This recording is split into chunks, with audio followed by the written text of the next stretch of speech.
Welcome to another edition of the program, Hitches and Voices on Independent Television and Radio. Don't forget, Hitches and Voices is coming to you live on Independent Television and Independent Radio. Welcome to today's edition. It promises to be super exciting as I have a very special guest with me in the studio today.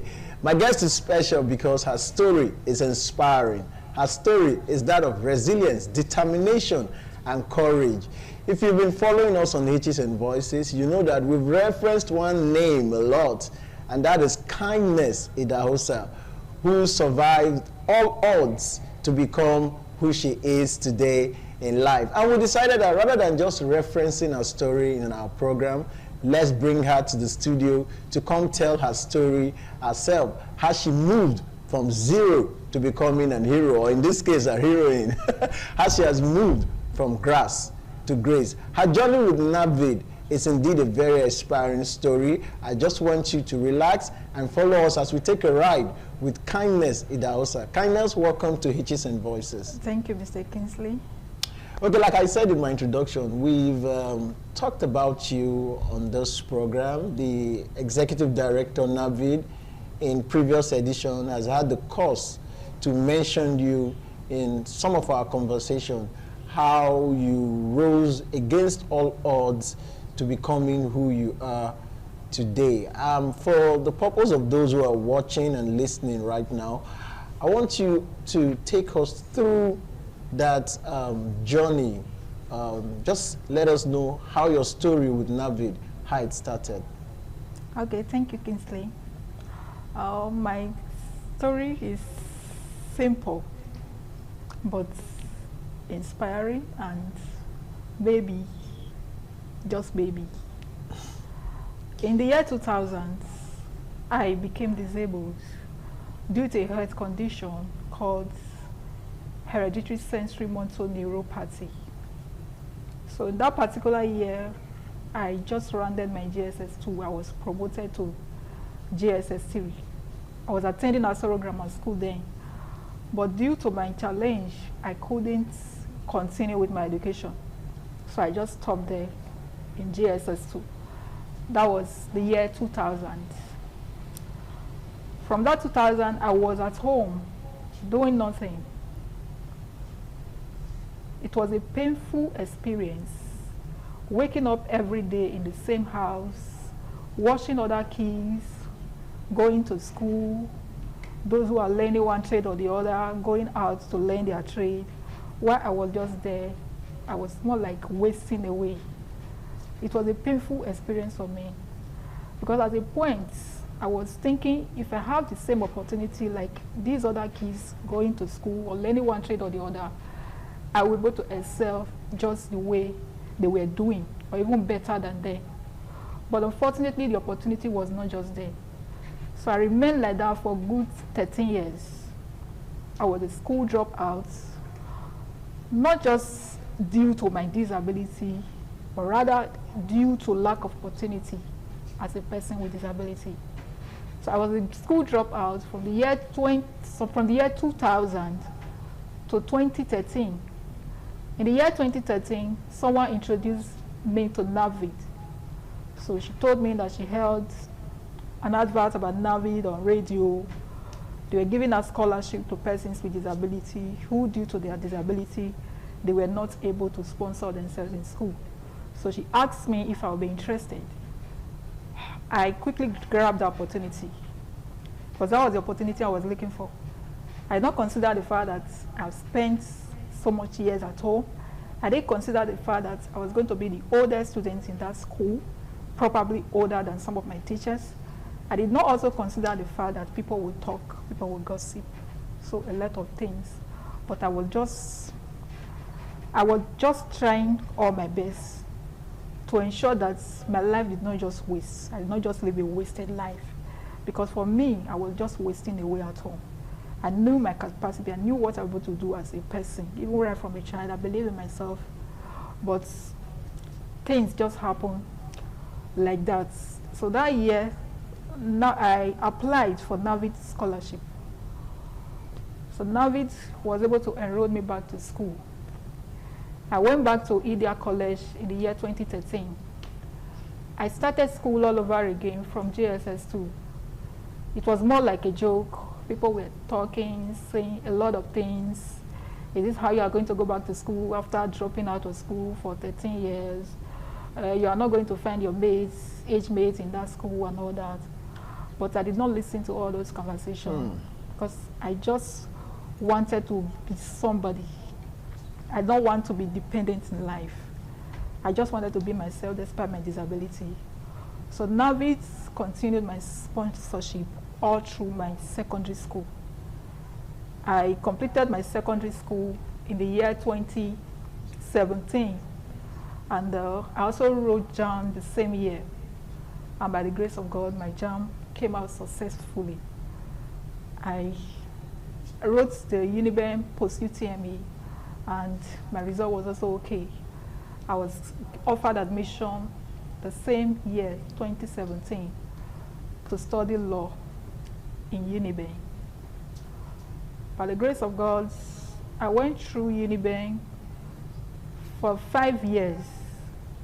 Yes, but because of the coronavirus and the ASU strike and all that, it was more than 5 years, so there was delay somehow.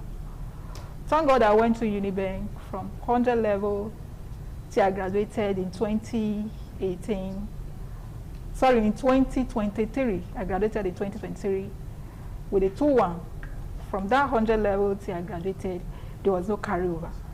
So I went through Uniben successfully, all because of NAVID, because NAVID sponsored my education. Then in 2024, I applied for the Nigerian Law School. Thank God, NAVID was also there. They were one of my biggest sponsors. They provided me with laptop and other financial assistance as well. So thank God I went through the Nigerian Law School and I also came out successfully. And by the grace of God, September 24 last year, I was called to the Nigerian Bar as a barrister and solicitor. Beautiful. Of the Supreme Court of Nigeria. So today, I'm happy to be here. I'm happy to be a part of the largest bar in Africa, all because NAVID came to my rescue. So sometimes I'll just sit down and be thinking, I don't know if I would have still been alive. I don't know how my life would have turned out if NAVID had not come to my rescue in that year 2013. So today, I'm glad to be called a barrister and solicitor of the Supreme Court of Nigeria, all because of NAVID. Wow, I mean, I'm struggling to find the words now, but I will try my best. I mean, you were out of school for 13 years. Yeah. You know, when a child with disability is born, it is often welcomed with shock and disbelief. And sometimes it leads to trading of blames by parents. And what follows after is rejection. And after which the victim resigned to fate. I mean, you were out of school for 13 years. What kept you going? I mean, what gave you that courage, that hope that you could still go back to school and make a meaning out of your life? And what was also responsible for you staying at home for 13 years? Was it because your parents or guardian were not aware that there were opportunities out there? Was it that they decided not to focus on you? They felt it would be a waste of time?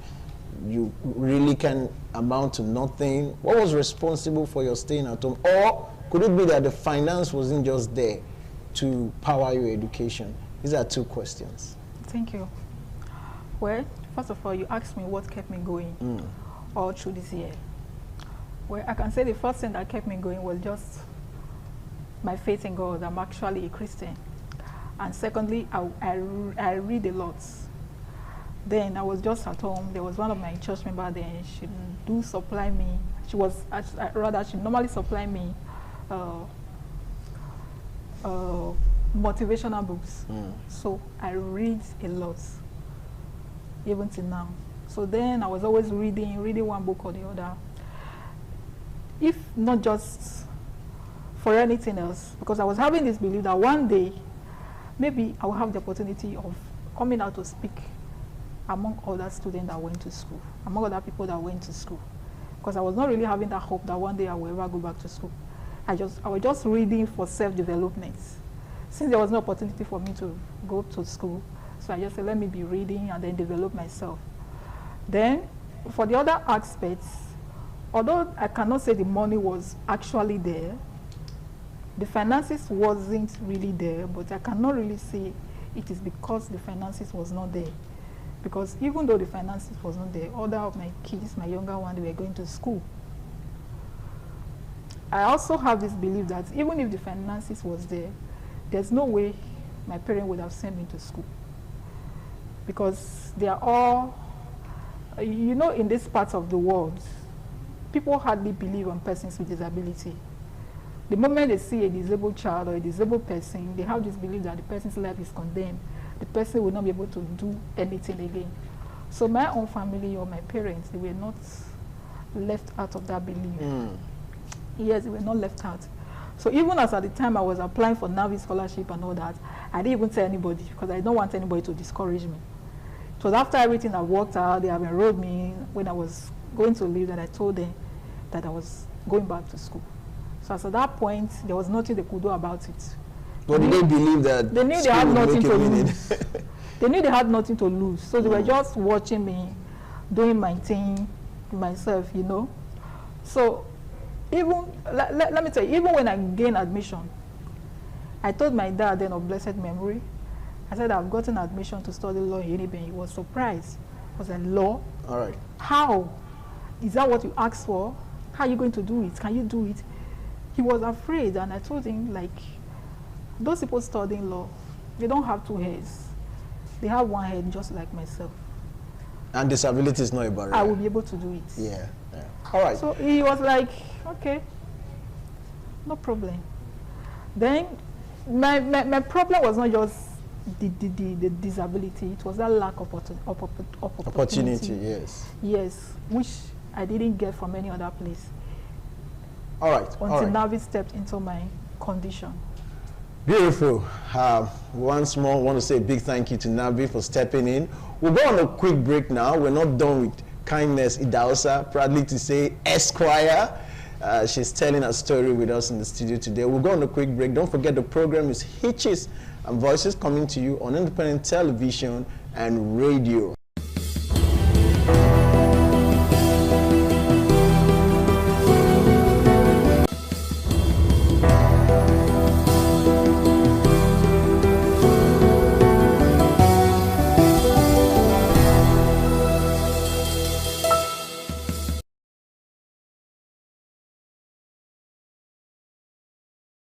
All right, I'm beaming with smiles. If you just watched that clip, that was the Edo State as SSG, Secretary to the State Government, proudly announcing that Kindness Idahosa will be given an automatic employment into the Edo State Civil Service. That was on the occasion of the third, the Rights Above Charity lecture, which held on the 3rd of December last year to mark the International Day for Persons with Disability. And that day will be memorable for Navid and memorable for Kindness Idahosa. Having gone through the university studying law and having gone through law school, Navid didn't just end there. We had to push, we had to step up the advocacy to ensure that Kindness Idahosa find herself not in the labor market, but in the within the working population. And today, she is working with the Edo State Ministry of Justice. And so, Kindness, how does that make you feel? I feel very, very great, and I will forever remain grateful to Navid and His Excellency, the Edo State Governor, Senator Monday Okpebholo, for giving me that opportunity to be gainfully employed with the Ministry of Justice, Edo State. So I feel very, very happy.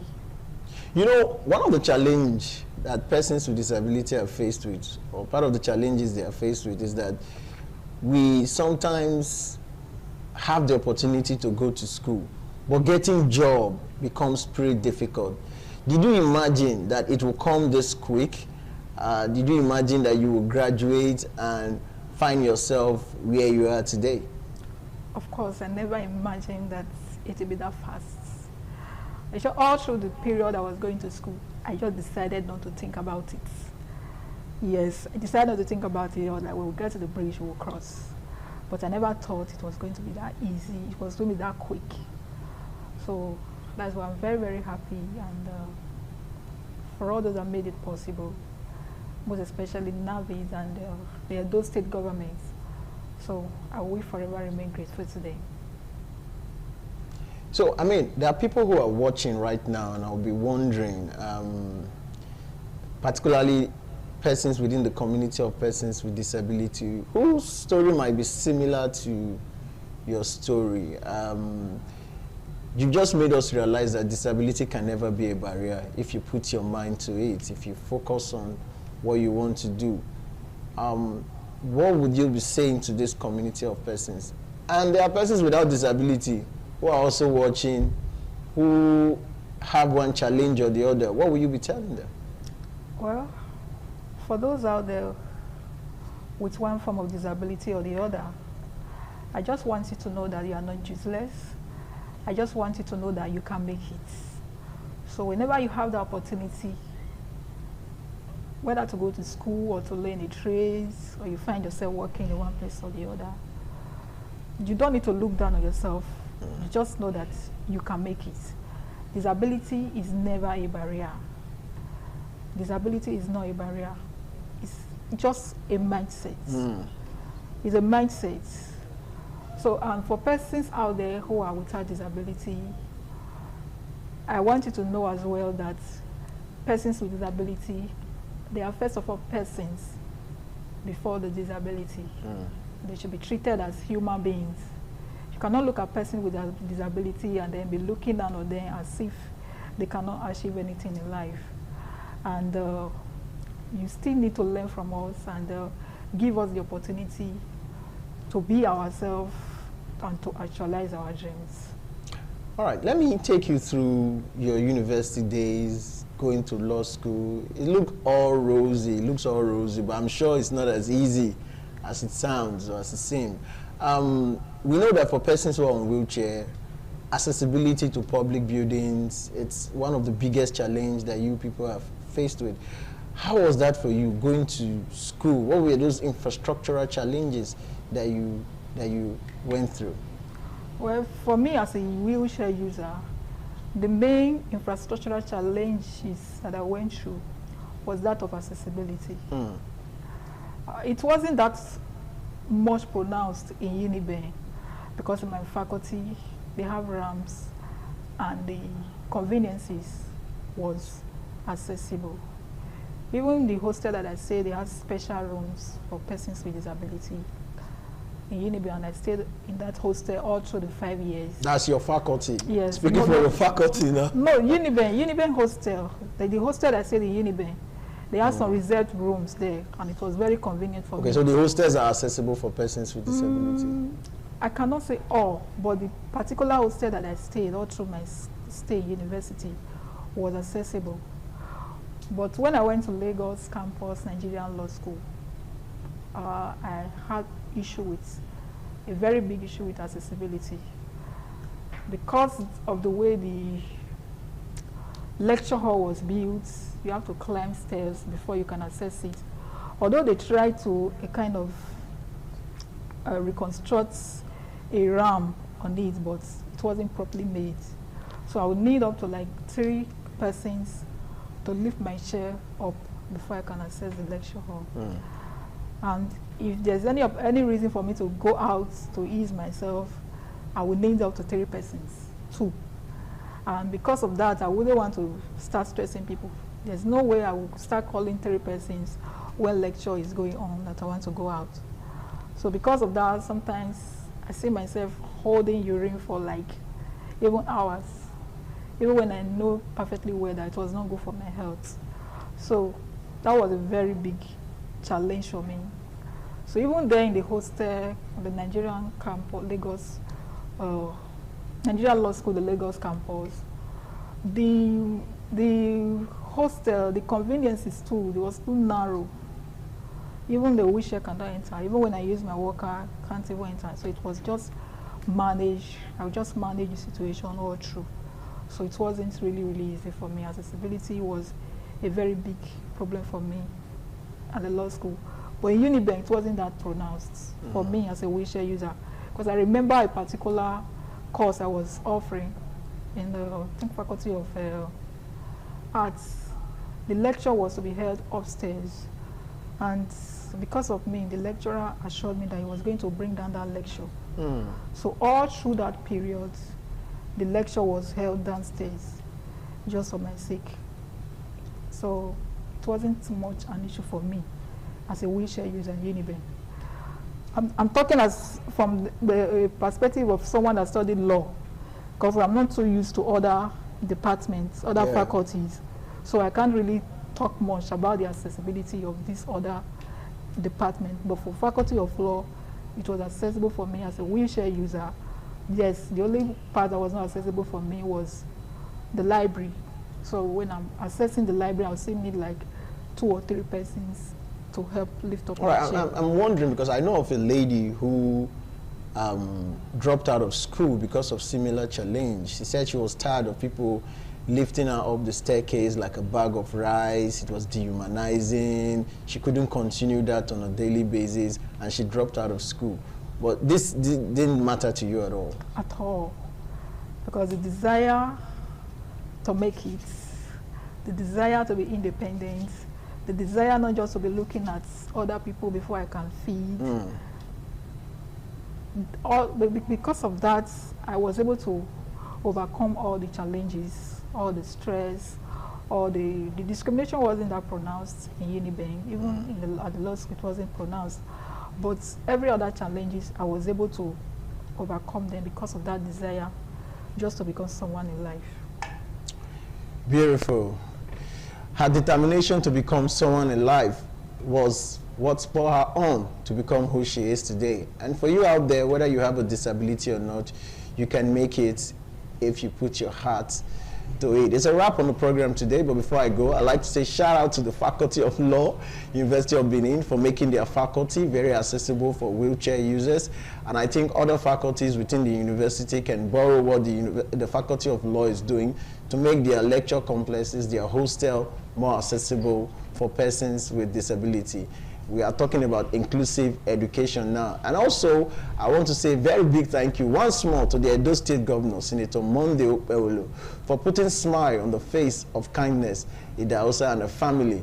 I'm sure you are walking the talk when it comes to inclusion and access for persons with disability, as well as the Edo State Secretary, the Secretary of the Edo State Government, for putting all the effort to ensure that kindness is where she is today. And to Navid for making advocacy a reality in Edo State and indeed in Nigeria. I want to say a big thank you to Navid. It's a wrap on the program today. My name is Kingsley Okoje. Kindness once more. Thank you for coming on Hitches and Voices. Thank you, Mr. Kingsley.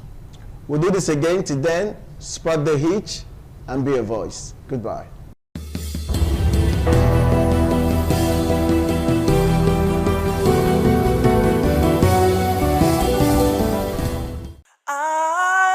ITV, certainly the best.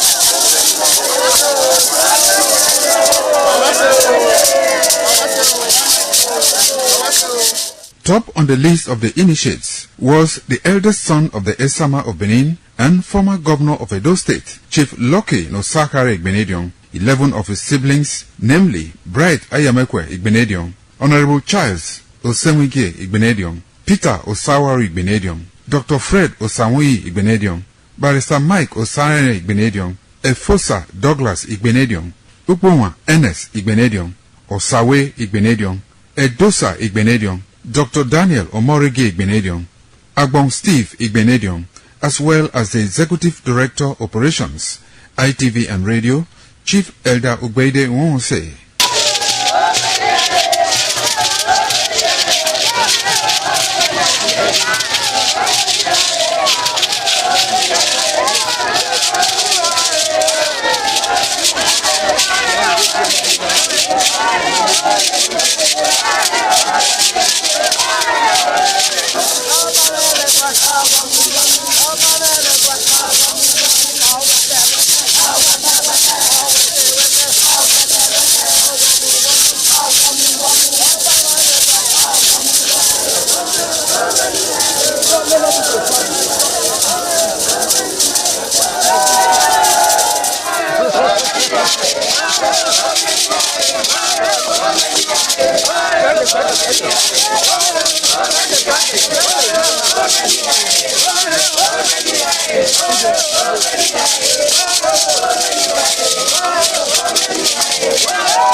Thank you.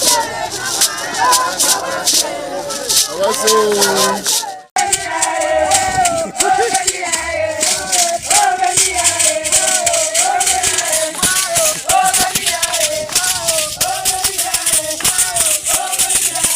It was a vital aspect of Okada community's cultural heritage, which emphasized the significance of age, responsibility, and community service. Over 50 notable sons of Okada were also initiated. According to tradition and customs, those initiated, dressed in white traditional attire, were made to undergo some rituals, while the Odionwe pronounces blessings on them and assisted them to take a seat with the elders.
The man went out to bring in thugs to come and beat her. Yeah. In a situation like that, do you think women would have seen that and still want to speak? Really, we're talking that's about. That's what I said. So when they bullied her, Yeah. now, if she's not bold enough, she will shut up. What is your advice for girls out there that are so desperate to be married? We women, we have to be really intentional about our parenting.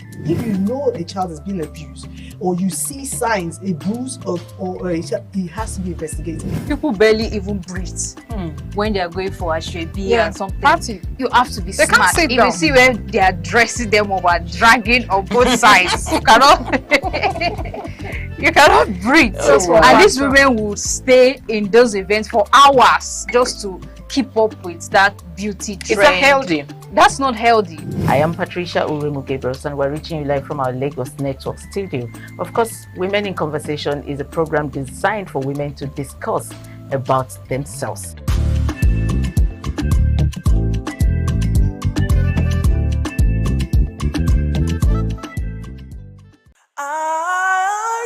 ITV, certainly the best.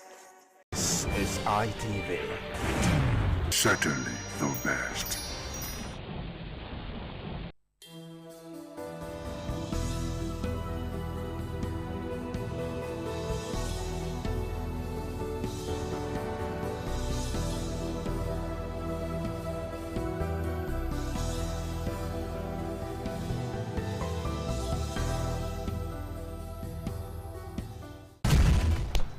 It's always a delight to have you join us on the program Politics Today on independent television and radio.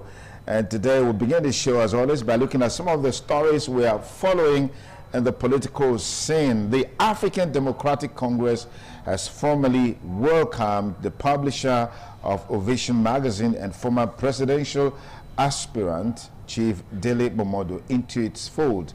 Momodu officially joined the opposition coalition on Thursday ahead of the 2027 general election. During his declaration in Benin City, the state capital, Momodu pledged to collaborate with like-minded Nigerians to rescue and reposition the country. Okay, more coming into the ADC fold in the build-up to 2027. Let's look at other stories that we are following as we get the conversation on course. A Rivers State High Court in Port Harcourt has issued an interim injunction restraining the State Assembly from going ahead with its impeachment proceedings against Governor Siminalayi Fubara and his deputy Ngozi Odo. Justice F.A. Feberesima gave the ruling on Friday while granting motions ex parte in the two suits filed by Governor Fubara and Mrs. Odu, a professor. The two separate suits filed by the governor and his deputy were marked in suit number OYHC/7/CS/2016 and OYHC/6/6CS and 4/2016. The 27 lawmakers, including the Speaker of the House, Martin Amahole, the Clerk of the House, and the Chief Judge, were listed as defendants in the suits. Okay, more for you on this segment of the show. Let's quickly look at other stories that were following. Abba Abubakar is the son of former Vice President and 2023 People's Democratic Party presidential candidate Atiku Abubakar has formally defected from the PDP to the ruling All Progressives Congress APC, pledging to work for the re-election of President Bola Ahmed Tinubu in 2027. The defection was also announced on Thursday at the National Assembly. The father is in ADC and the son is in APC. Well, we never can tell where our breads will be buttered ultimately. So let's have the child here and have the parents here. Anyway, so crazy. Let's look at other stories as we begin to call it a wrap on this segment of the show. Osborne Umahi, son of the Minister of Works, David Umahi, on Friday picked the All Progressives Congress APC chairmanship nomination and expression of interest form for the Ohazara local government area of Ebonyi State. Osborne, the first son of the minister, was escorted to the party secretariat in Abakaliki by a crowd of supporters. Okay. Turning into a family business. Anyway, that's on the lighter side. Welcome on board the program this lovely, lovely Saturday morning. We'll begin our conversation from Rivers State, or with the Rivers State issue. That's the latest development. And it looks like, in a sense, the impeachment move against Siminalayi Fubara, His Excellency, the Governor of Rivers State, is not really going as planned.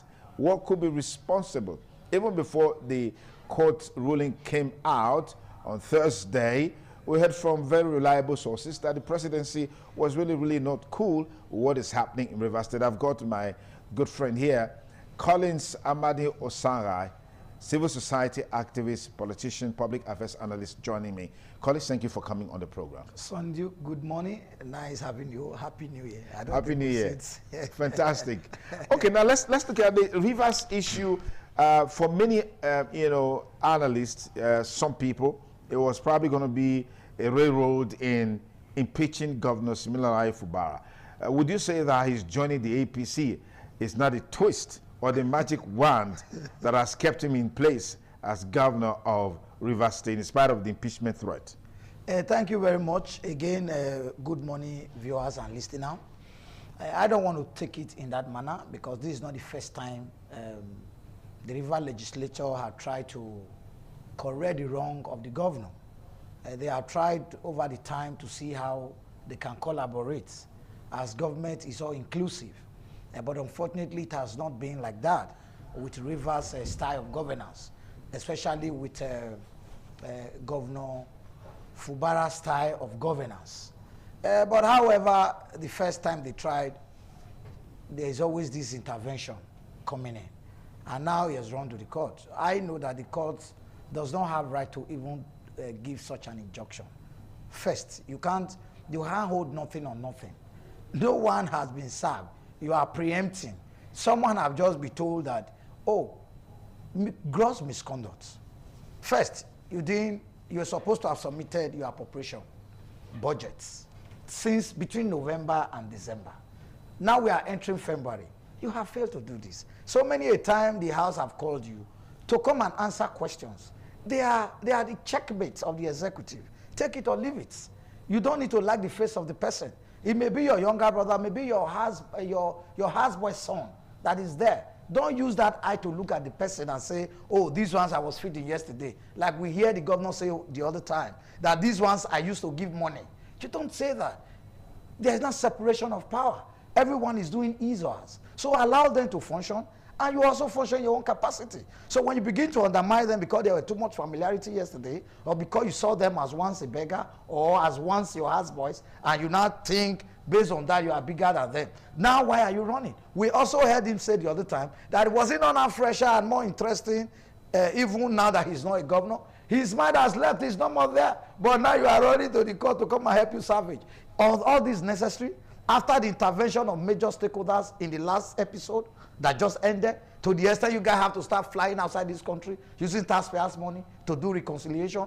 People who never intended to become billionaire became billionaire because Fubara is creating problem and quarreling with his people, which is not necessary. Or the money you have started spending now, if you had added it, assumingly based on your own budget, if you have added it for them to do their constituency project, the governor also have what it takes to do a reoversight on legislature. If they are not also doing the constituency job as claimed that they want to use them for, there are mechanisms to check all of that. So are you saying that the governor ought to have presented another budget before the assembly when there was a budget running before he came on board? Under the leadership of Ibas, who was the sole administrator, there was a budget passed for Rivers State by the National Assembly in line with the Constitution. That budget has not been expended or concluded, and you're requesting for another budget because there is 600 billion naira in the account to be lavished and sent out or distributed for constituency projects. Is this your line of reasoning? Now, Sonny, we must get this very clear. The budget that was submitted by the sole administration was supplementary budget. And it's aimed in the physical activities of that governance that year. That budget is not supposed to exceed first week of February. At no level should he.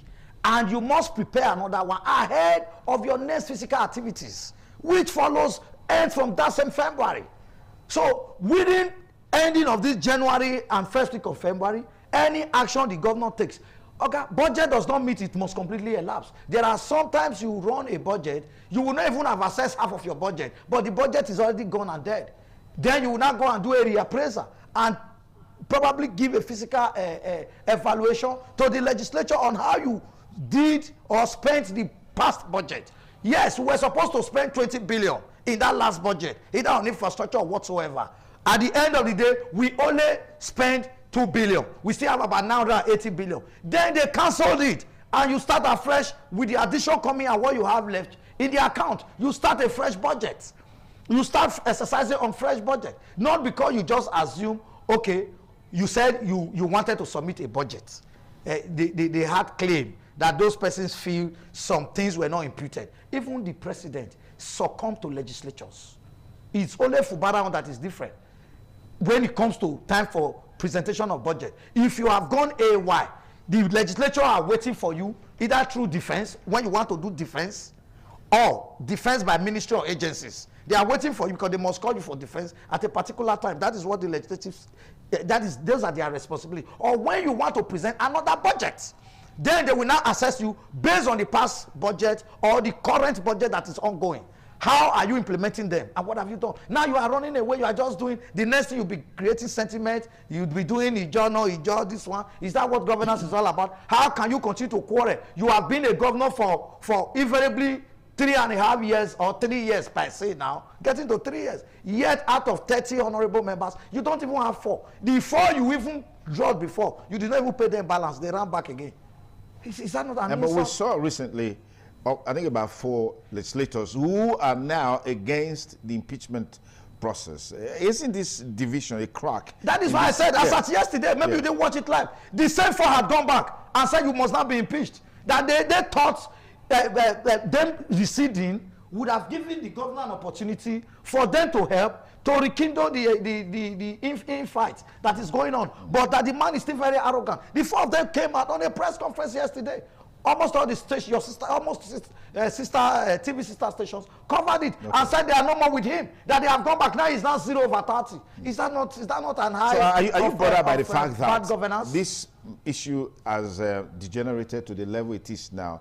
But what is concerning is that at the level of the federal level, the presidency doesn't seem to be disposed to this impeachment against Fubara, only to the fact that there were some reconciliations and agreements reached the last time before the emergency rule was lifted. And we also saw Fubara joining the APC. We saw Dave Umahi. We saw Nuhu Ribadu and another governor coming to visit him and perhaps confer the president's message to him that he's doing well and that the president is in support of what he's doing in Rivers State. And that's perhaps undermine the interest of the Minister of FCT and so Wike. The truth is that outside politics, we are not personal enemies. So if you come to join our party, a few days ago, there was one of our major critics during the last election. And he was in Nigeria, and he called me, he was around. Or we spoke, and he was around. And he hosted me somewhere. And we embraced, and that is politics. We have also moved on. For the fact that even when Fubara was in APC, Fubara was already looking for people to spend money for, to help him tie presidency, so that he won't go out ordinarily. But those things are not necessary. Ribadu is not your enemy. Ribadu is not enemy of Wike. He can greet you and greet anybody. Does that stop the legality of what you are supposed to do? Can you be hiding under people's backyard? A government that is supposed to be functioning with full capacity, delivering on dividends of democracy for your people all the time. All you create is problem and problem and problem. Do you think the Rivers people are happy with this? When reconciliation was made, they expected you to take advantage of it, work modalities out, that indeed good governance will be flowing. Now you want to set you have set the state on another set of fire. What is it that they've not seen before? Is it the first to be governor? He is not. The president is very, very, I can assure you that the president is disappointed with him. Do you think the president is not having a ache even with legislatures, both parliament, both rep and senate? But he's been able to use his experience, understanding that they all have their own responsibility to manage them. Even if ordinarily when the Senate president was having some issues with either one blackmailer or what have you, you can see how the president tried to manage it among them. Even Nashata, you heard Natasha Abi was her name, come on television the other day thanking the president for the fatherly rule, for making sure those things that were alleged against him were withdrawn. As Fubara not go to court to withdraw cases before, you withdraw case tomorrow morning, you are doing another one. What kind of groundnut did he eat that is moving him like that? That's not what good governance is all about. It's not by muzzle. People are saying fight, fight, fight. It's delivering. Is it about fighting? Even if you can beat Wike black and blue, or you are good at betraying those who assisted you, no problem. You can do that, but at least apply some level of caution. You can agree with me, even Wike himself is not happy to see this happen again. Because I saw some clips after the first reconciliation, the last reconciliation that happened. You saw how excited he was. But he's been going around the state threatening fire and brimstone, following the defection of Fubara from PDP to APC, that, oh, your move coming to APC is not a guarantee for second term. We saw all of that on television. But his boys are also in APC, the legislature. So if he had said that, we simply miss changing party does not stop you from doing what you are supposed to do as a governor or as a legislature. You have... See, governance come before political party. Yes, political party gave an umbrella to it. But the major reason why you join political party is to help to deliver good governance. And when you want to go and hide under either the national secretary or hide under one person, you give them money to come and visit you or not to come and visit you, does that change anything? Do you think Umahi and Wike can ever go like this? It's impossible. Do you think Ribadu can ever go like this? Let's not even forget yesterday. Even if people are throwing stone, let Wike fall, let the whole world fall on top of Wike. I'm not part of that because I have a grateful heart. I knew at the point where Wike came to resuscitate and even make the party APC that they are now running into where he is now. They were, okay, this man was inaugurated, was about to be inaugurated. The next day was sending invitation to Amechi and Atiku Abubakar. You have not, from the very first day he started being a governor, he has started his fight with his boss. Ordinarily, you expect that you will go through profile of dignitaries to be vetted by both of you, because at that time you have not even been sworn in. You have already started your capitalism. That is not how life should go, and that is not how governance should go. So I feel very sorry for Fubara. If he feels people are hailing him that he's doing well, the record he have today is 0/100. You've been a youth student activist for many years. Something happened in Ekbuma recently which led to protest and then degenerated to riots.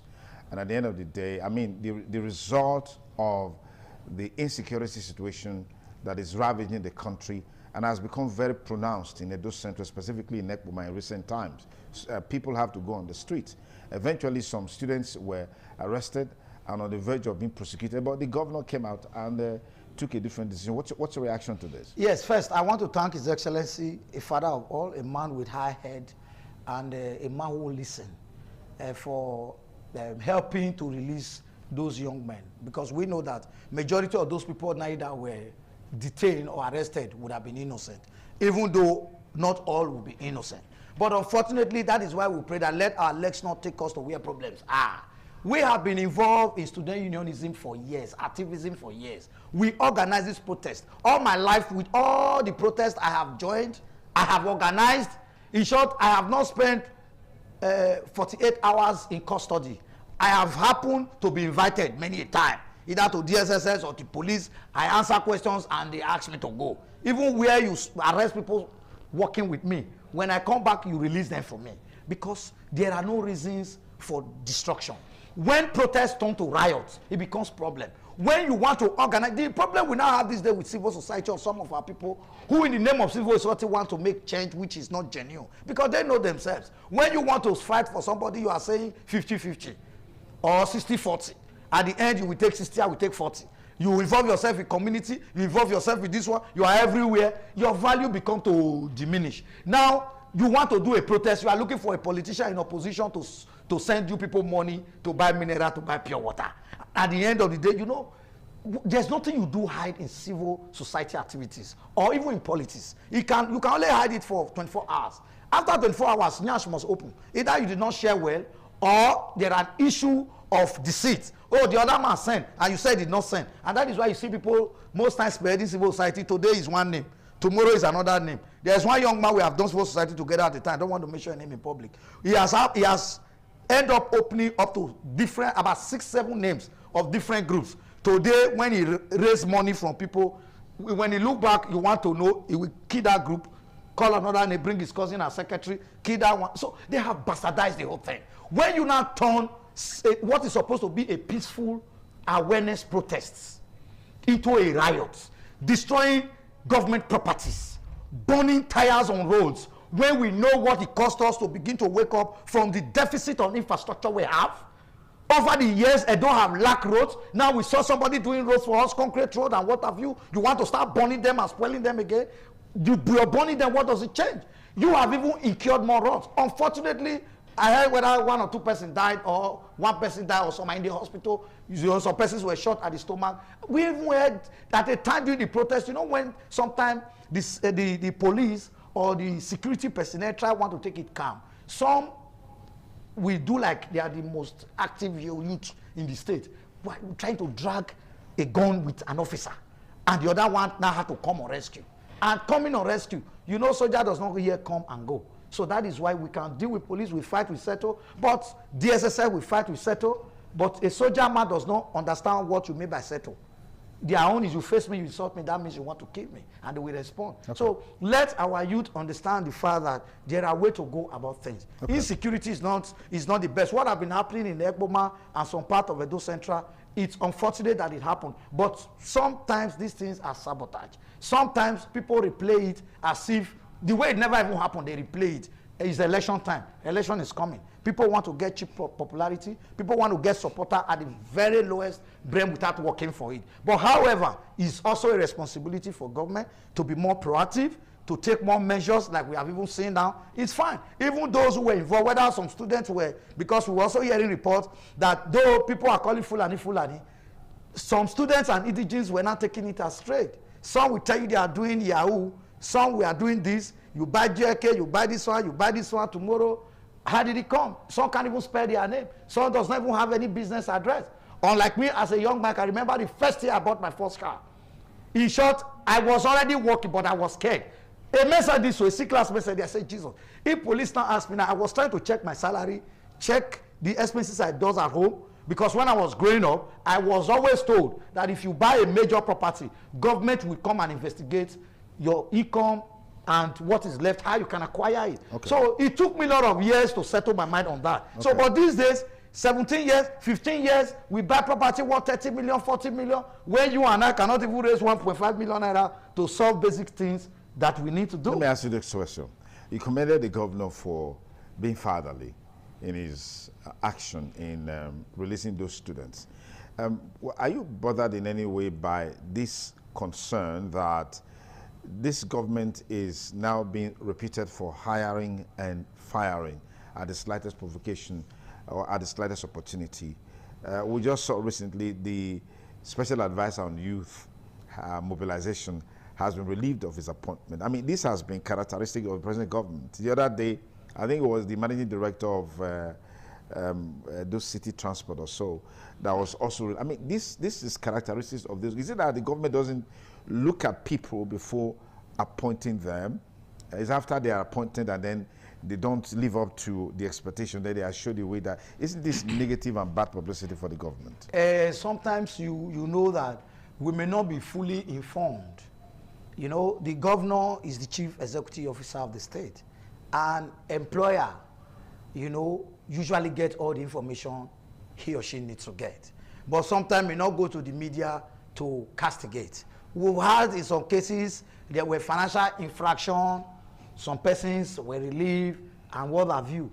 If you go in details, to whom they are concerned, are they truly victim? Like the Special Advisor on Youth you talked about now, former, for example, he just came from PDP, for example. And when he was given an appointment, majority of the APC people were very angered and angry, owing to the activities of that young man during and after that our election. And for those who have toiled all night, they've got nothing, and he just came, he's being rewarded on war ground. So probably they have also prayed to their own God. Maybe if this is fair, let it be. Maybe that's how they set him up. Maybe if it is not fair, intervene. Okay. Maybe God now choose to show the real character of the person, and the person who also employed him now fired him. Now, I probably think what I heard, maybe it was surrounding the unrest in Ekboma. You know, when you are a leader and you are a special advisor on youth, for example, that is why we must fix people to where fits them.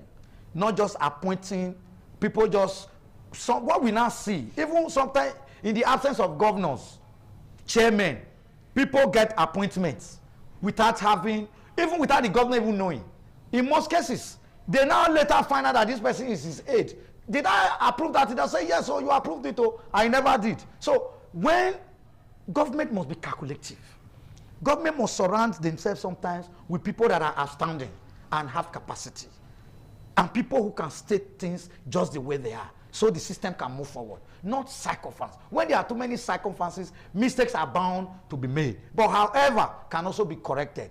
Okpebholo government, for example, I applaud him in very many areas. Just as you said, he has been able to even engage many people. And unfortunately, you also talked about the Edo City transport. Even when that young lady was given the appointment, there were a lot of cry from somewhere that, can a young lady handle this kind of thing?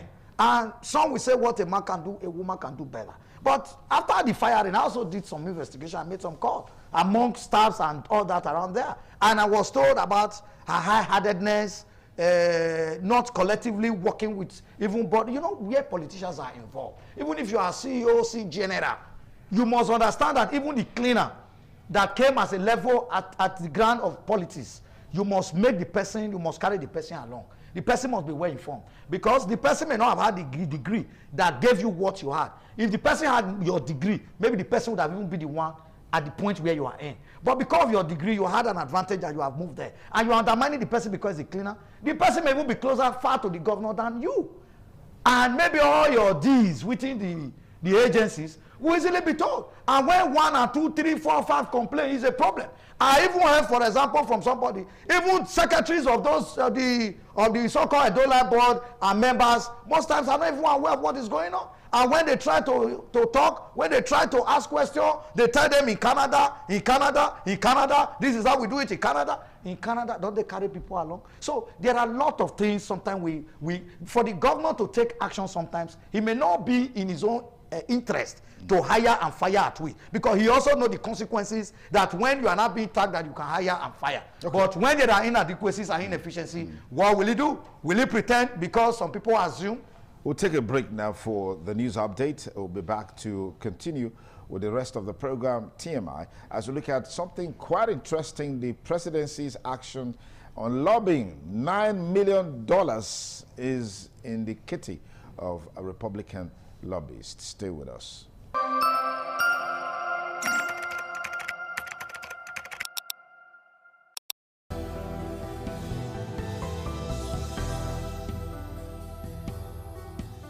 U.S. congressional investigation has brought to the fore that $9 million is being used by the federal government through the Office of the National Security Advisor, Nuhu Ribadu, to change the narratives about genocide in Nigeria.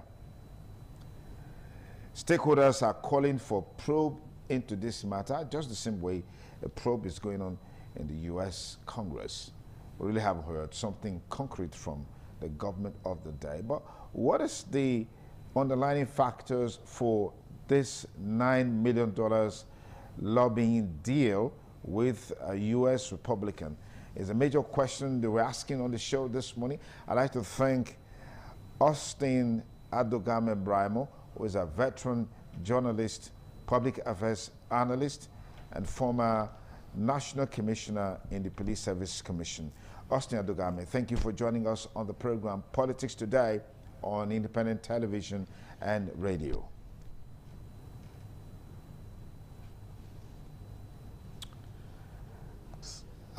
Finding it difficult to get any audio from Austin's response so far. Austin, are you there? Okay. Yes, I am here. Can you hear me now? Yes, loud and clear. Please go ahead. Oh, great. It's always a pleasure to be with you.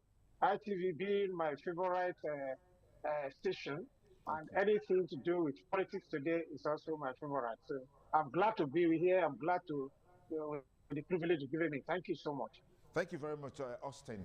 Let's look at the issue. $9 million is subject of investigation by the U.S. Congress. Office of the National Security Advisor is said to have made that deal to prevent President Donald Trump from ordering an action on Nigeria over genocide accusations or allegations against Christians. What do you know about this story?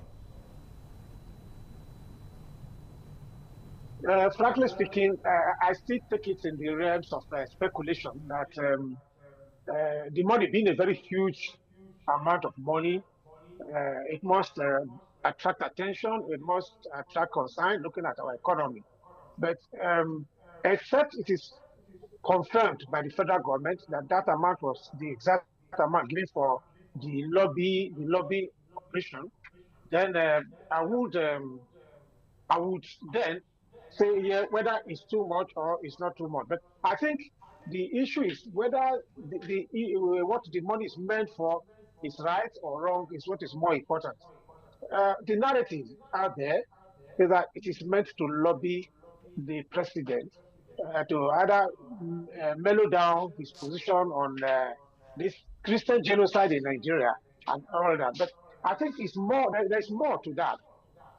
A lot of discussions about Nigeria is in the space and everywhere, and there's always need for our Ministry of Foreign Affairs to work along with our national security advisors to put in place a good image for the country, because America invariably is the greatest supplier of military weapons to the country as we have it. And once we are in the negative, if our public image, if our image is in the negative, it will affect even the delivery, like it did during during Jonathan or Yar'Adua, that U.S. suspended delivering some jets that have already been paid for. They suspended delivering military hardware to the country. I think it was even during the emergence of Boko Haram.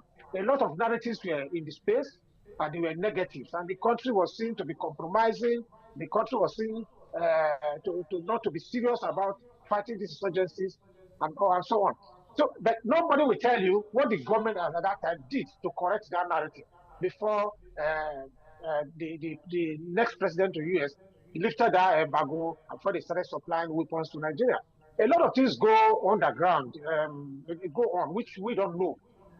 So I'm always very circumspect when we're discussing, we're talking about security, particularly national. All right. So national security is a very sensitive thing. Let me come in here and get you to look at issues from this perspective, which has to do with this issue of $9 million lobbying deal in Nigerian naira or Nigerian currency runs into billions of naira. Now, at a time where concerns have been expressed or allegations have been made about genocide in Nigeria. This is coming forth from the Office of the National Security, and from all the information available, this was a calculated attempt by that office and by extension the presidency to douse the narrative about genocide against Christians in some parts of the northern part of this country. Is this not a blight on whatever the federal government is saying in this regard? If we are going to lobby the U.S. government or the Republicans, you know, in a way to ensure that we're able to reconstruct the narrative about this issue, is that not a blight on whatever we're doing as a country, as a government, as far as this issue is concerned? No, not exactly. If you have listened to the continuous rhetoric and conversations surrounding this Christian genocide in Nigeria, it has even diverted from the earlier position that even the national clerics, even Christian Association of Nigeria, at a point, one or two executives made some contradictory statements. At a point, some governors contradicted their positions. At a point, some national ministry officials even contradicted their position. I think what is more important is when you want to kill a snake, it doesn't matter what weapon you use. You want the snake dead. We sometimes dwell on the methods. Now, what the perception is created when we said Christian genocide, the government is worried about the perception, not the act. The government is not denying that Christians are being killed. The government has not denied that Christians are being targeted in some northern states or in most parts of the northern states. Government has not denied that. And no one is out there to say Christians are not being targeted. Yes, but even in that, we agree that Muslims too are being killed. So what government is trying to do is to shift the focus away from this religious interpretation of these killings.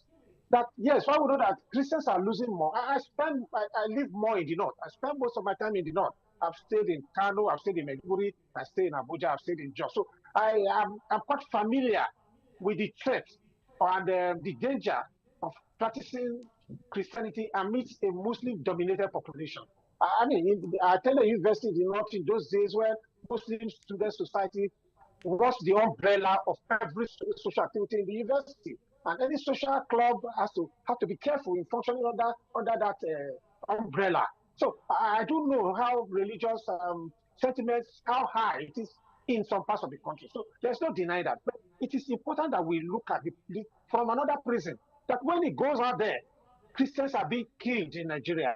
It's not helpful to the government, not just government. It's not helpful to even we Christians, because if their sister is coming, this sister is coming for Christians, not Muslims, how will we welcome that? We're in a pluralistic country where some say dominated by Muslims, and then we don't have the ratio of Christian-Muslim relationship. But the earlier we play down these statistics, the better for our public image. Let us agree, and which is not in doubt, that the two religions are losing. And the bitter thing is that those who are perpetrating the killings are Muslims. And so there's no one who could afford the idea that Christians are being targeted. Christians are being targeted. But let the Americans know that it's not a religious war. It will help us to accept the assistance they want to give to us. It will help us to accept the whatever level they want to come in. And so it will be, it's not Christians alone that will accept whatever Americans want to send to Nigeria, whether they want to give us weapons, want to send troops. Let me pass it there. I'll come back to you in just a moment. I'll come back to you. Colin Samadi Osaga. The underlying issue here is that there's genocide in Nigeria. There are killings of Christians, and we're also aware there are killings of Muslims. Who are the people responsible? The terrorists. So which means the common enemy to both Christians and Muslims are the terrorists. Whichever way a means is deployed to take these people out, is there anything wrong with that? But government now going to lobby and spend billions of taxpayers' monies to actualize this. We're only getting to know, even though it's still subject to investigation, based on what is already happening in the U.S. Congress, that this money is being spent by the Office of the National Security Advisor to drive a lobby conversation against the tag of genocide against Christians. What do you make of this? Is this something we should applaud the government for? We should put a pat on the back of the government of President Bola Ahmed Tinubu through the Office of National Security Advisor? Thank God my leader already said some of the vital things ordinarily I would have said. It's unfortunate that we overblown issue in this country. But yes, there are issues on ground to be debated, lobbying. In international relations, lobbying is part of it. And you can lobby in whatever form. Now, is America trying to play saint? Or who is trying to do the investigation to play saint? When America decided to invade Venezuela, remove the president, who indeed is fully sovereign, started stealing their oil, till just now, saying we will sell, was he authorized? For example, was he authorized? Those who left Nigeria to America, begging Trump to come and destroy Nigeria because they are not in government. Did they just jump and had access to the Republicans that they used in the parliament? Did they not lobby before they went there to give the country a bad image and say Christian genocide? Agree. More Christians have had their fair share. It's normal in an environment where you live. The most domineering people there dominates. Even here, for example, most time when there are crises, you saw the brief that happened the other day that the governor frowned at in Ekboma. You went to a certain market and started burning the market, carrying people's ram and goat, you were slaughtering.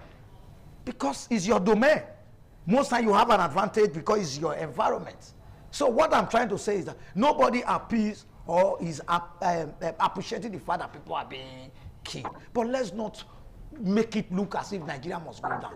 Tinubu is president today. After 8 years, Tinubu will not remain there. Another person will come. Let's be patient. Atiku and Bikotesis is Nadeko. For example, now they want to pull the whole roof down, himself and his group. For example, if he had pulled the roof down then, and we became like Libya, or Afghanistan, or Iran, assumingly the way they are praying for, just because they are not in charge, not that they don't have money, not that their business is not that they even pay tax, or the way they are supposed to pay, with all the luxury cars they are driving up and down, parking. So how do you know they don't pay and tax? our army to be opening gate for them. How do you know they don't pay tax? They don't pay the way they are supposed to be paying. Because if they are paying, they will not be parking all those security personnel, even when they have left government many years ago. A normal business person cannot be spending the money from his business to be parking soldier, parking police, to be opening gate for them.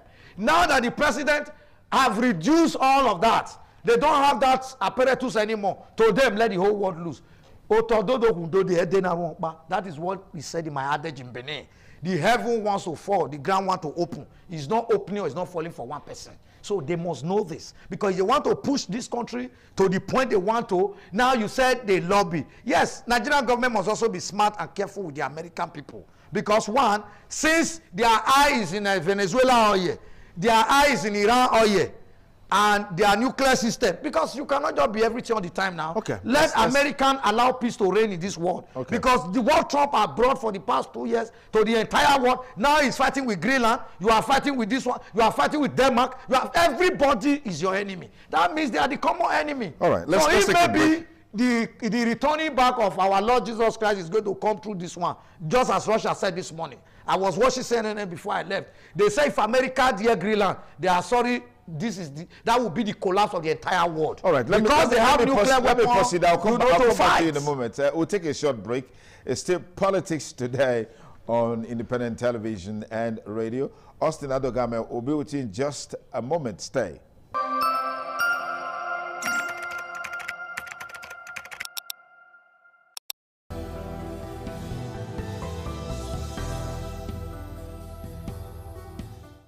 Okay, our studio number is 08077770300. That's our studio number. Let's get a take on some of the issues that we've highlighted for you on the program today, Politics Today on Independent Television and Radio.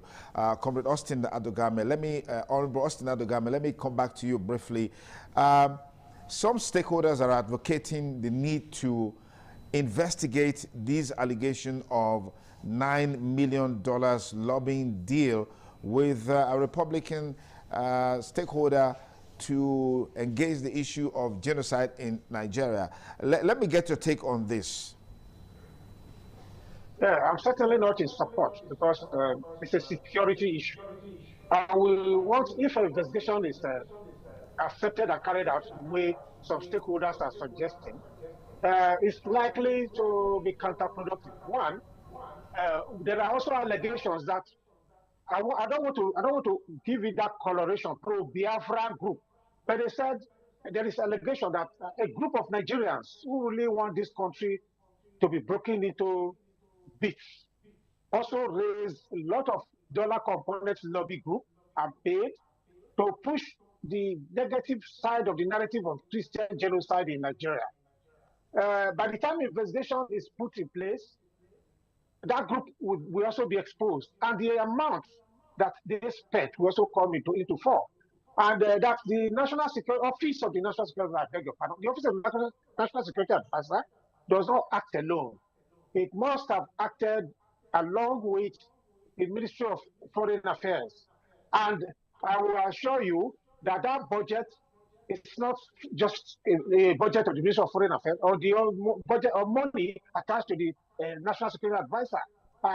Issues that have to do with security, some are highly domiciled with the president, where he can at any time with his powers to decide to make a supplementary appropriation for when there are threats. Let me pause you.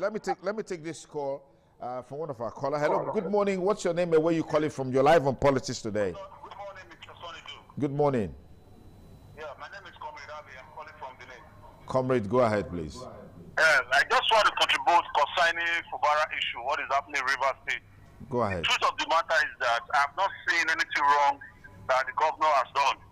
So let the House of Assembly leave him to rule. When Wike was the governor of the state, nobody disturbed him.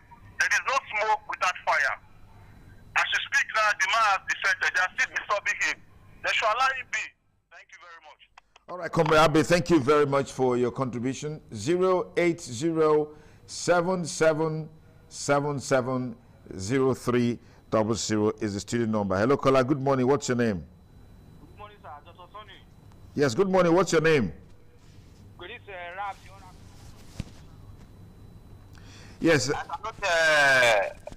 first caller, I think Osagabi. Comrade Abe is his name. Yes, go ahead. Who were talking about how he bought his first car.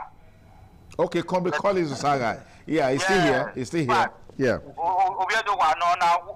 they train for house. Thank you. You cannot subsidize irresponsibility to expect people to be more responsible. I think Governor Bobara should learn from Governor Bode. You can learn from our past governor of Godino Baseki of Edo State, who could not even bring a successor at the end of it all. Everything went good because he refused to align with the prerequisite of good leadership. That's my case. Thank you very much. Thank you. 08077770300 is the studio number. Dial it and let's get a take on Politics Today on Independent Television and Radio. Please tell us your name and also let us know where you're calling from, and be brief because several others are on queue to be part of the conversation. Good morning, caller. What's your name?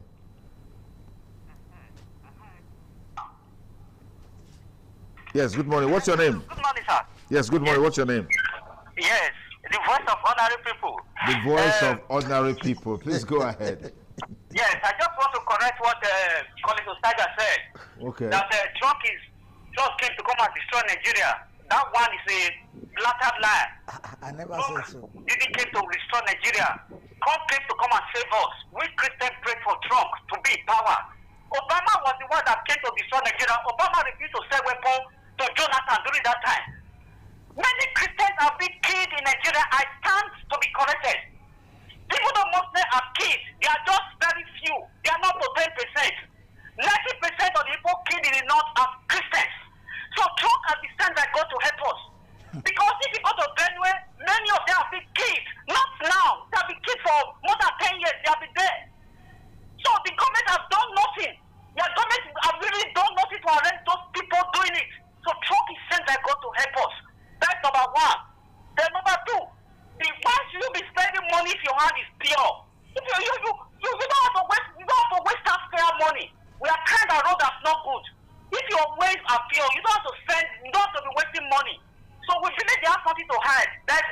all this because they don't have to waste that kind of billions of naira when people are crying. All the roads are bad. Come to Edo State now. No federal road is good. All the roads is even in this governor that even try to cover the secret of the federal government. The federal government actually don't know road in Edo State yet. Thank you. Voice of the people. Thank you. We'll take our last caller, and then we'll be back to call it a wrap. Hello, caller. Good morning. What's your name and where you calling from? It's still Politics Today on Independent Television and Radio. Please tell us your name and let us know where you're calling from. Hello, good morning. Good morning, and what's your name? Thank you for having me today. My name is Solomon Ataga. Solomon Ataga, where you are is a bit noisy, but go ahead. You can bear with me. I'm sure you can hear me. Yes, go ahead. The fact is that ITV, you repair the station. That's the reason why people are coming there today. Isn't it? Yeah. So the Nigerian government should build their country so that other countries will not interfere in our country. And the issue of River State, somebody came from nowhere within 6 months, 1 trillion was spent. This is a trillion naira that I don't say will not spend in 2 years. Today, no investigation is going on. All we have done is to impeach the government. If really we are impeaching sincerely, it will not be passing. So we are impeaching because there are people denying us. So we should check with caution. These people who claim the whole river, they have not used their effort to make sure the refinery river work. If river is building as to that today, it's not enough. Comparing the money, the resources they have in the country. Okay. They cannot be using their money to be buying the country. All the name they have power and they have federal connection and all that. River today, if a citizen from 55 years is receiving 200,000 a river, it's not even enough because they have all it takes to pay those citizens. But today, what are we doing? We are using the river's money to campaign, to beg to people, to inviting, to claiming, going stage. If they don't have position as a minister, where would they have that money of doing those things? Okay. Let's work on one. Let's talk about what would bring development, some cost to the common citizen. I was in River 3 days ago. So you cannot tell me that this river is beauty enough as the way it's supposed to be. That people who have the connection are using their effort to practice unnecessary crime. I don't even know. All right, Solomon Ataga, thank you. My time is up on the program Politics Today. I want to say big thanks to our panelists, Honorable Austin Adogame Brimo. Thank you for joining us from Abuja. Austin, thank you for coming on the program. Thank you very much, Kusu, and thanks to our listeners. It's a pleasure. Thank you, Comrade Collins Amadiosa. It's always glad to have you here. It's always my pleasure. pleasure. I'm just thinking, with all the billions and billions, what is wrong with River State actually setting a standard for the country? Maybe lecturers at the highest paid, civil servants at the highest paid, security is at its lowest ebb.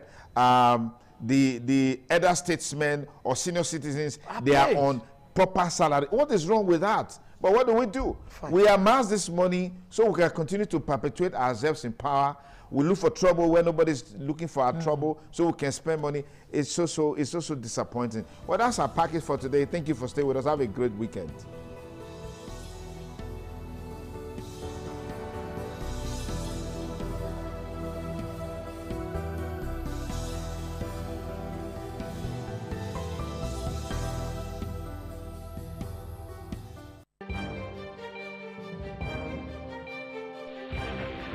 This is ITV. Certainly the best. ITV, certainly the best.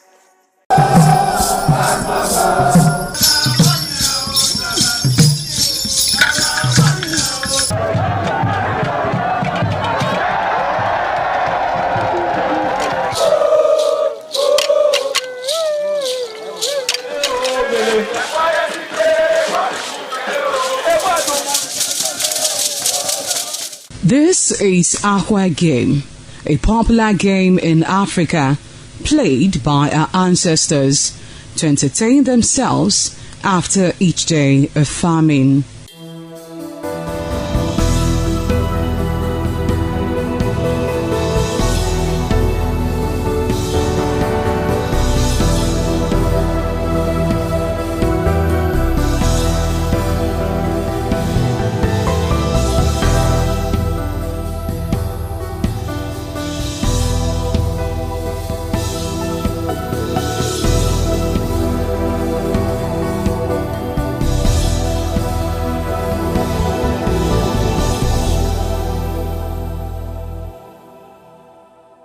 It is also relevant in our coronation in Africa.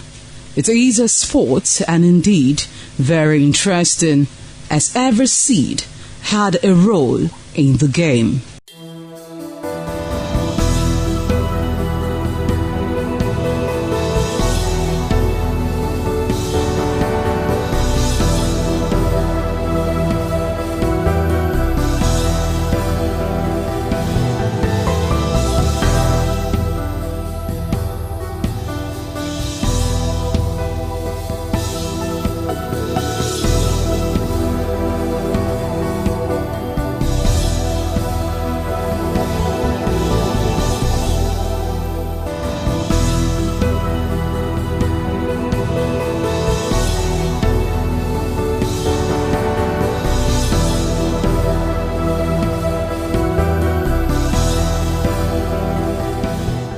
Playtime is 45 minutes per set. There is no age limit as long as you can spin Akwe seed.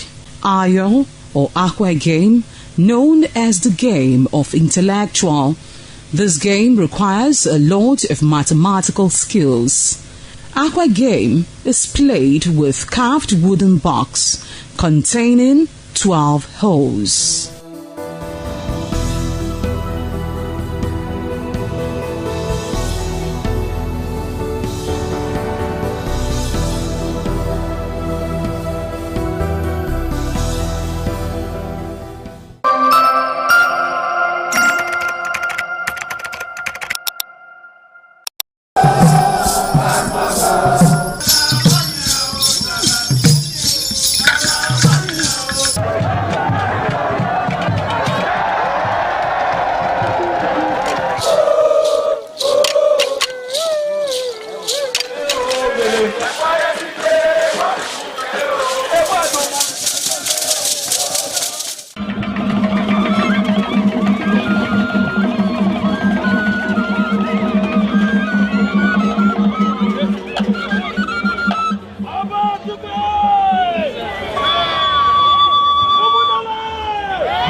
Thank you for joining us on the program held to Living on ITV. I am Adisuwa Osawage.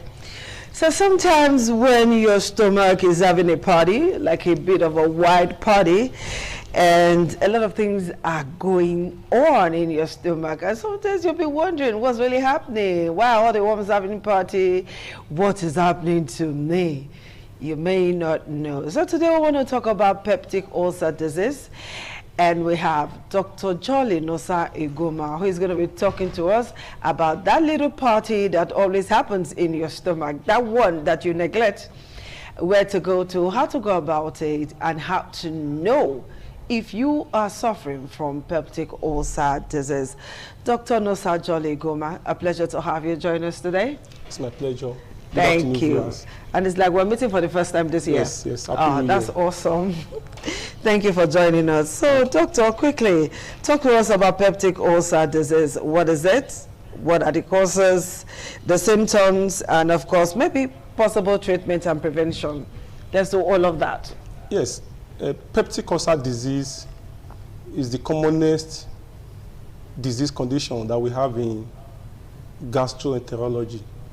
What I'm saying is that the field of medicine that is concerned about the disease that affects the intestine, that has to do with the abdomen, has to do with gastroenterology. So that is to say that patients will always come down with pain in the abdomen. And there are different organs in the abdomen. And those organs play a different role. For as much as we humans, we eat to survive, it therefore means that there are organs that are concerned about digestion. Okay. And one of those prominent organs that is concerned for digestion is the stomach. The stomach also produces an acid, what refers to as the hydrochloric acid. Any food that you eat that goes to the mouth, masticates, the tooth process, it goes to the esophagus, which is the gullet. From there, it goes to the stomach. The stomach produces an acid, and the essence of this acid is to help to detoxify and, tend to destroy every microorganism that will have been in the food that we have ingested or eaten. But you get to understand that this acid, as well as the pepsin, can also act as an agent that will eat up those organs. Okay. So, for example, when the hydrochloric acid that is produced by the stomach, when it begins to destroy the stomach wall itself, somebody can begin to have a sore. So why does it destroy the lining of the stomach? There are factors that are responsible for this.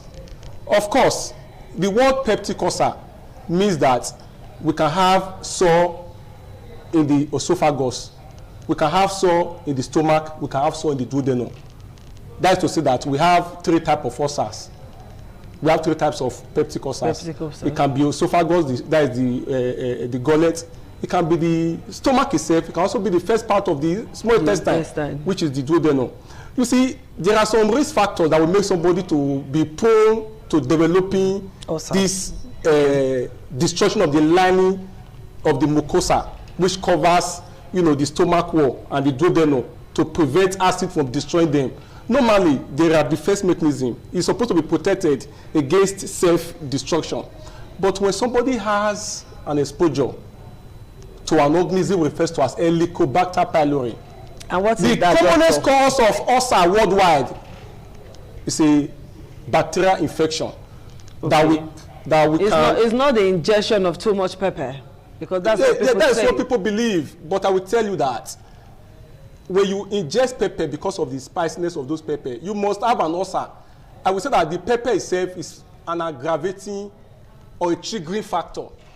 So the commonest cause of ulcer is presence of bacteria, and so which you can actually not fasting, not starving yourself of food. Not at all.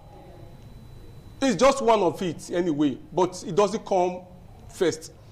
But somebody that has an ulcer and is not, undergoing prolonged fasting, it tends to exacerbate it. It tends to bring about relapse or remission in any way, because the ulcer itself is a chronic disease condition that lasts a decade, even sometimes a lifetime.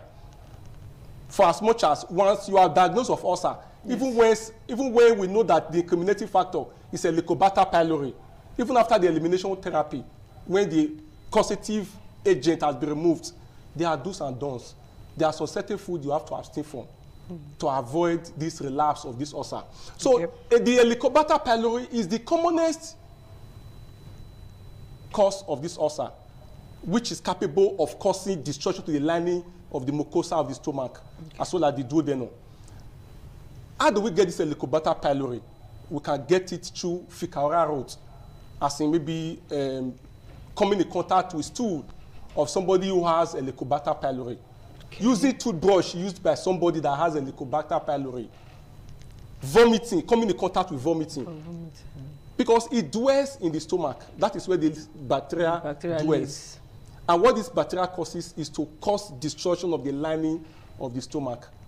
Not only that, apart from the Helicobacter pylori, we also have people that abuse pain medication. You see, pain is the commonest symptom. Some person come down with tooth pain, they come down with rheumatoid arthritis, they come down with headache, they come down with all kinds of pain. And when you take pain without doctor prescription, that's when you take painkillers. You take painkillers, exactly. When it's actually a non-steroidal anti-inflammatory. And that's one of those drugs that people abuse. Yes, it's the commonest drug of abuse. I will tell you that the possible disadvantage or complication, the NSAID, the non-steroidal anti-inflammatory drugs, those painkillers will cause for you is the ulcer. So those NSAID can also cause destruction to the lining of the mucosas of those stomach or the duodenum I told you about. Not only that, apart from those NSAIDs, we also have people that take alcohol.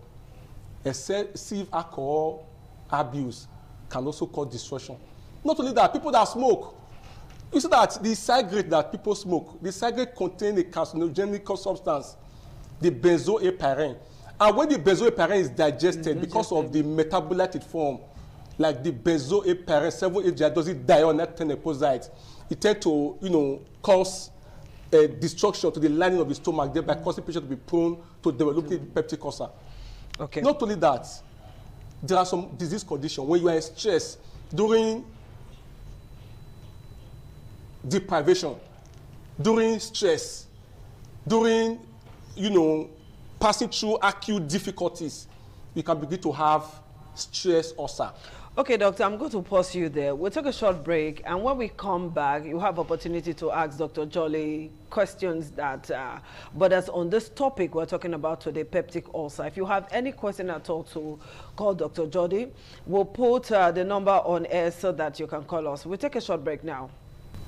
Thank you so much for joining us again on the program Health to Living. If you check your screen now, the phone number is there. Please copy it and give us a call so that you can ask Dr. Jolly any question you want to ask on peptic ulcer. A lot of persons, at least today, will know that peptic ulcer is not caused by fasting or starving yourself and all of that. There is something already in your system that causes it. And if you come in contact with all that Dr. Jolly have said to us this afternoon, so give us a call on that number on your screen right away, and you'll be able to talk to Dr. Jolly Nosai Guma. So Dr. Jolly, let's look at the symptoms of peptic ulcer disease. How will somebody know that he or she has peptic ulcer? Yes, the commonest symptom of peptic ulcer is pain in the epigastrium. The person will have pain between the breast or sometimes in the upper part of the chest region. And this pain is a bony pain that can even wake patients up at night. Okay. Or that comes up very early hour of the day, that is very early in the morning. The pain, very excruciating. Apart from pain, patient can also have indigestion. Patient can have nausea and vomiting. They can have loss of appetite for food. And patient can also experience bleeding, usually when there is a complication, what we call hemorrhagic peptic ulcer. Not only that, there might be food refusal or the tendency to now begin to eat, little foods. That is when there are complications. Not only that,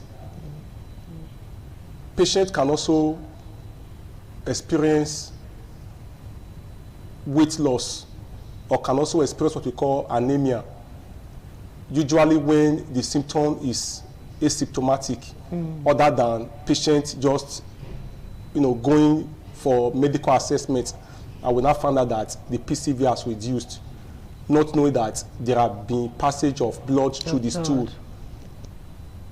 Is it self-diagnosed, or you have to go to the hospital to find out? Yes, just like as I said earlier on, the commonest symptom of this ulcer is pain, which is usually felt at between the breasts, but not ulcer will manifest symptoms. Some ulcers is just asymptomatic until the complications start coming, like a patient that is bleeding, that is experiencing hemorrhagic peptic ulcer, is bleeding, in the having upper GIT bleeding.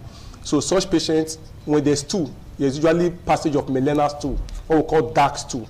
So that patient might begin to have weakness over time because of the excessive loss of blood, via the stool.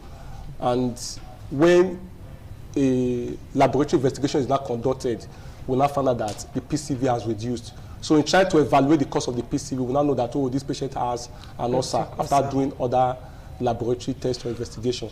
All right, the number to call is 0807777, that's 470300. Call in to ask Dr. Chole questions about peptic ulcer. Perhaps you're suffering from it, or somebody who is suffering from all of the symptoms that he has mentioned. Okay, Dr. Chole, is it a preventable disease, curable disease, treatable disease? Let us know. Yes, ulcer is a preventable disease, but it's a worldwide disease, and persons with blood group A, with research, are most likely to suffer the gastric ulcer. Okay, blood group A. Blood group A, yes. People not with blood genotype group A, now, yes, so don't mistake it. Genotype is different from blood group. Blood group A. Positive or negative? Either positive or negative. As far as you are blood group A, you are most likely going to suffer the gastric ulcer. Whereas those that are blood group O, they will have what we call the duodenal ulcer. Not only that, for people that are older, maybe from the age of 45 to 60, 45 and above, they come down more with, duodenal ulcer. Whereas the gastric ulcer, people that are younger, 20s, 30s, as the case may be. But in overall, I will tell you that in preventing the peptic ulcer, other than those predisposing, factors that you mentioned already. Yeah. When you are avoiding smoking, automatically you are preventing ulcer for yourself. And when you also mind the kind of drugs that you take, that will iatrogenically result to the destruction of the lining of the stomach. Well, you just talk about painkillers being a factor. What about prescription drugs? Yes. When you take prescription, when pain is actually a symptom of many disease conditions. When you begin to treat pain, you are not using pain. That is more of a symptomatic treatment. When the cause of the pain is treated, you might not even need to live on painkiller. Painkillers. So a good doctor should be able to tell you the need of curing the cause of the pain than taking painkiller for a long time that will now, result to the destruction of the lining of the stomach, thereby causing the peptic ulcer disease. Not only that, when you avoid excessive intake of alcohol, you're also preventing, peptic ulcer. Then the use of spicy food, excessive salt intake, fried foods. When you take foods in moderation, of course, you're also preventing the peptic ulcer disease. Okay. Let's look at treatment. How is treatment like? Yes, the treatment of peptic ulcer is after a laboratory investigation has been done. As I said earlier on, the commonest cause of peptic ulcer is Helicobacter pylori. So when we do the urea breath test, it's a test that is conducted where the presence of Helicobacter pylori is not detected in the carbon label urea breath test. Of course, we cannot do what we call the elimination therapy by trying to kill or destroy this bacterial organism from the stomach. Not only that, we can also evaluate the presence, because not actually all symptoms that patient presents, not all abdominal pain. All right, Doctor, hold on. I think we have a call now. Hello, caller. Good afternoon. Good afternoon, ma'am. Okay, please tell us your name and ask a question. My name is Victor. I'm calling from Benin. Okay, go ahead with your question, Victor.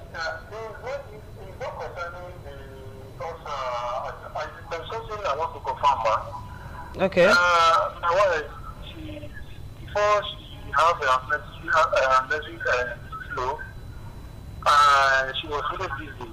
So I thought it was pregnancy, so I bought breastfeed for her, and it showed she was pregnant.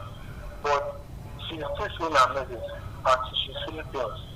Okay, your wife is pregnant, she's still seeing her period, and she's having pains. How old is the pregnancy? Like 3 weeks now. 3 months? 3 weeks pregnancy, doctor. Okay, might just be an implantation bleeding. Okay. Well, it's possible for somebody to bleed physiologically when the blastocyst or the embryo is trying to implant to the endometrium of the uterus. Your wife can just experience small bleeding at that particular point in time. But it's not a thing that you have to overlook. An ultrasound scan will have to be done to see if it's a placenta problem. Because when the placenta is at the lower segment of the uterus, so that might also, what we call placenta previa, that might also be the cause of the bleeding. Okay. So I would advise you to go and do an ultrasound scan. But notwithstanding, if an ultrasound scan is conducted and the embryo is in a good state, it therefore means that it's a physiological bleeding, what we call the plantation bleeding. Okay, thank you for calling. So, doctor, let's continue with our treatment. Yes, the most important thing is for us to know the incriminating cause of this ulcer. And I will tell you that if other test is conducted, like the gastroscopy or the gastroduodenoscopy, we will be able to know if actually the pain. Hello, caller. Can you reduce the audio level in the television set and ask question? Who are we speaking with? Hello? Okay, doctor, just go on. I'm sure. So we have to know exactly if the cause of the pain is as a result of peptic ulcer, because other pains might also mimic the peptic ulcer. Okay. It could be pancreatitis. It could be, a gallbladder disease. So these are the things that we have to roll out before we now say, okay, we have to treat this ulcer. The reason why laboratory investigation, we cannot use the symptom alone to treat the patient. There are other tests that have to be carried out. And not only that, surgery might also be an option, especially when there are complications. I will tell you that patients who have had just a normal peptic ulcer in the past, but with complication of perforation means that with time, there is now a white tear in the lining of the stomach or the duodenum, as the case may be. Okay, we have a call. Hello, caller. Hello. Okay, I think the caller left. All right, doctor, what's the way forward now as we round up? Yes. You see that in treatment of the peptic ulcer, there are medical treatments, there are surgical treatments. But the surgical treatment, most often than not, is when the medical treatment fails. When I say medical treatment, it involves the use of medication without surgical intervention. So when we plan patient for surgical intervention, it means that the medical treatment is not working. And in that case, we can even bypass the stomach if there is, a sore You know, when we say ulcer means sore, just like the way somebody can have a sore in their lower leg or their leg, as the case may be. So the sore in your stomach is what we call the ulcer. So we can bypass the sore, or we can even do what we call a partial gastrectomy by cutting off that sore, doing a repair, what we call Barrett type 1 or Barrett type 2, depending on the bypass we want to do. Okay, Dr. Jolly, our time is up. I want to say thank you so much for finding time to be with us on the program. And we hope to do this again. You know, a lot of persons now know that ulcer can be very dangerous and it can be very deadly if you do not take action on time. So thank you, Doctor, for your time. We'll see you again next week on the program, Healthy Living. Bye-bye.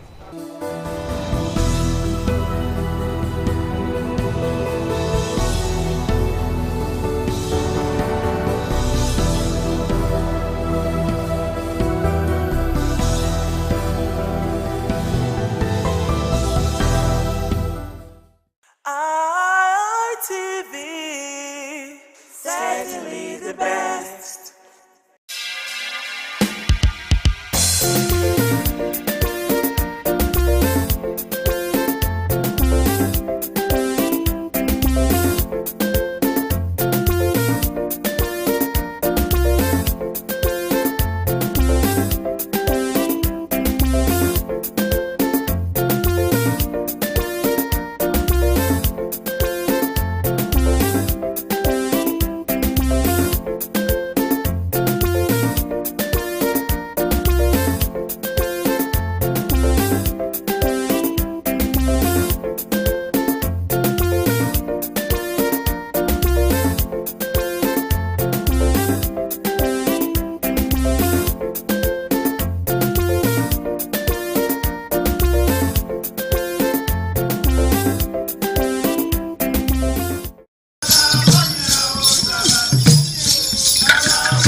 Some days, there comes the Ugemobo Festival, which the Oba celebrates outside the palace gate.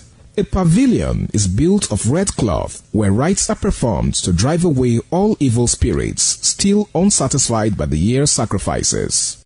The Ugemobo Festival is to commemorate an event in Benin history which dates back to 1504 AD.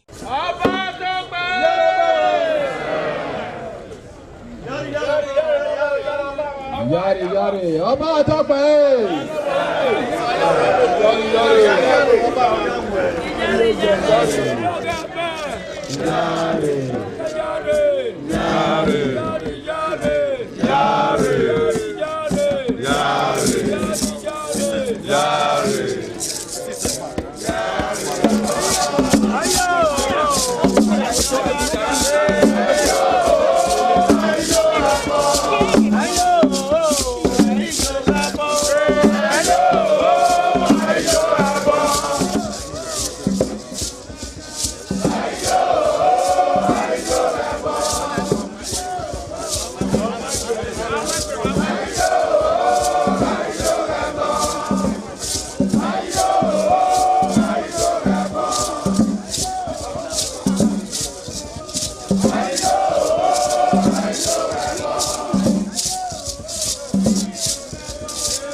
The Oba of Benin added a colorful mood to the year's celebration as he walks round the city center amidst cheers.